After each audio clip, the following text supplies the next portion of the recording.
culture of people will be affected in both refugees and host countries?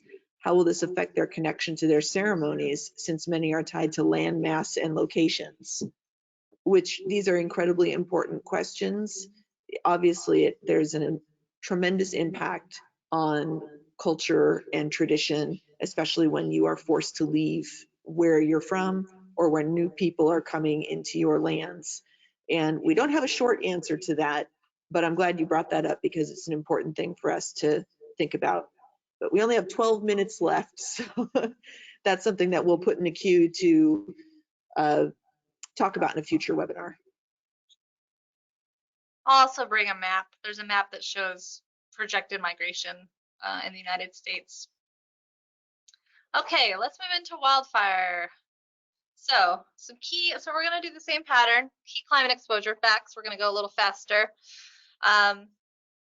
Incidents of large forest fires in the western United States and Alaska have increased since the early 1980s, and those are projected to increase both in frequency and in intensity in those regions as the climate continues to warm and dry, and as profound changes happen with certain ecosystems. So basically, as things are warming and drying, you're seeing changes to the ecosystem that could create the conditions for wildfire, like more fuel or invasive grasslands or changes to grasslands that are more conducive to fire. We're also seeing a longer burn season, and as Shasta frequently mentions in our trainings, California is a year-round fire season now, and that's our new normal. The regions that are affected are primarily Alaska, Northwest, and Southwest.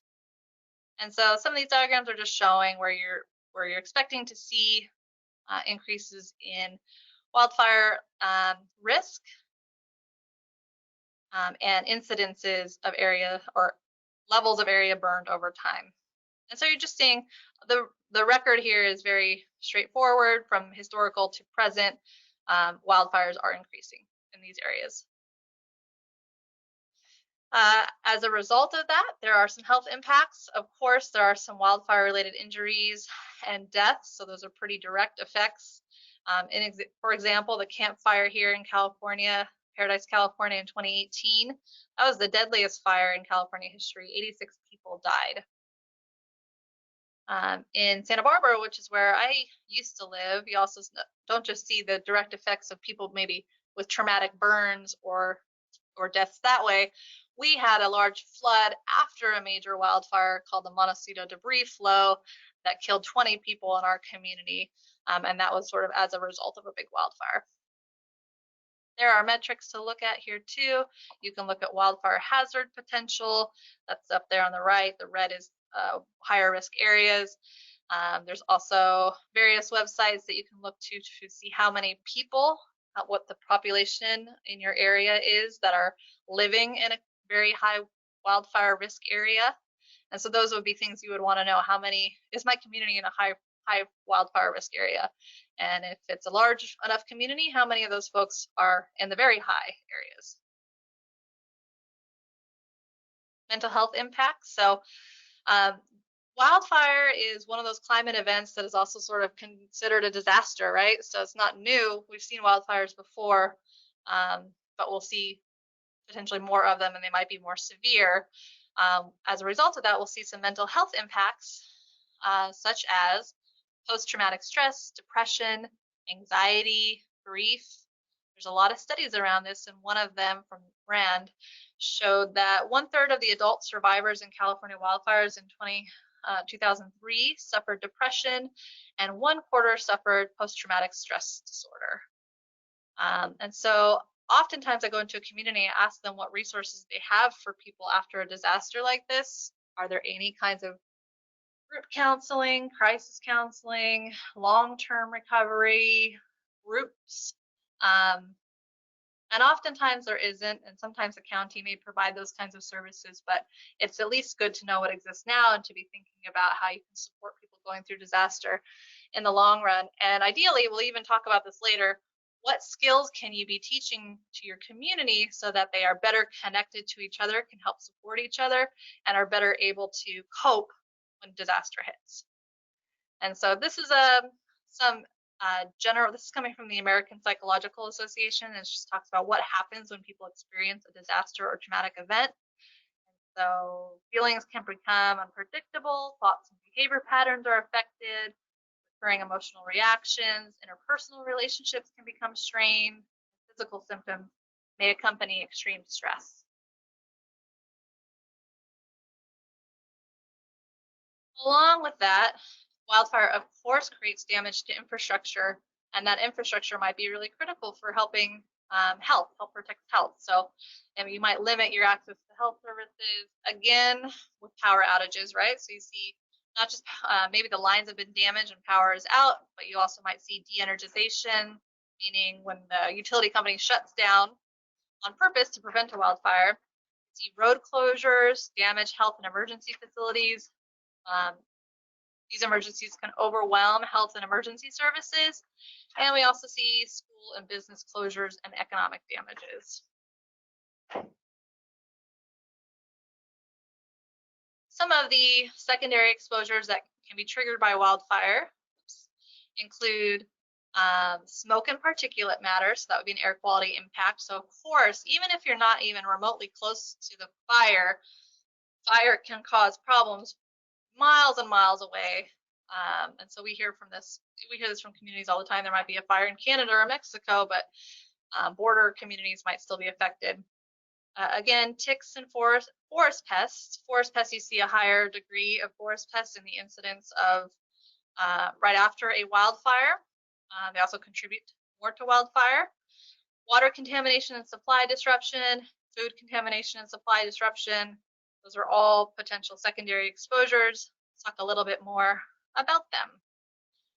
Smoke is a big one. So when we talk about wildfire smoke and the air quality impacts of that, the health impacts include respiratory and cardiovascular illness. And actually, we're going to have a speaker here a little bit later talk to us in Southern California about some of those health impacts. But smoke can cause an exposure to air pollutants, including particulate matter from wildfire, and that's been associated with a wide range of health effects, and that smoke hazard can last for weeks. And so things like acute respiratory illness, you actually see a sort of episodic increase in emergency room visits and asthma-related episodes, as well as valley fever. Valley fever is something that here in the Southwest we hear about sometimes, and it's basically a fungal spores that get released in the event of a wildfire and can be inhaled and can cause some pretty extensive health impacts. So valley fever is a disease. Vector-borne disease, there is a correlation in the literature between wildfire and vector-borne disease, just that we see a higher level of Lyme in areas that have been affected by wildfire. Over time, just the changes in the ecology make it more prevalent for Lyme to distribute. And then we also see infections and illness from water. So in the case where you've got wildfire burning through an environment, you also have some clearance and then an additional opportunity for there to be flooding.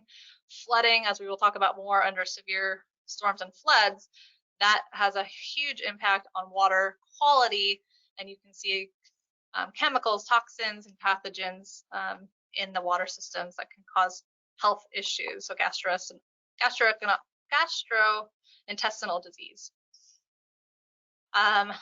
During this disaster, you also see supply interruptions. So the tribe might need to use its own water supply to fight a fire, limiting its already stressed resources. And so we know that tribes are often reliant on their own limited groundwater supplies. And so wildfire can also, if there's a road closure or a big disaster, might limit the transport of water supplies as well. Same with food. If there's a big disaster, you might have a limitation on the food supplies that are able to get into your area.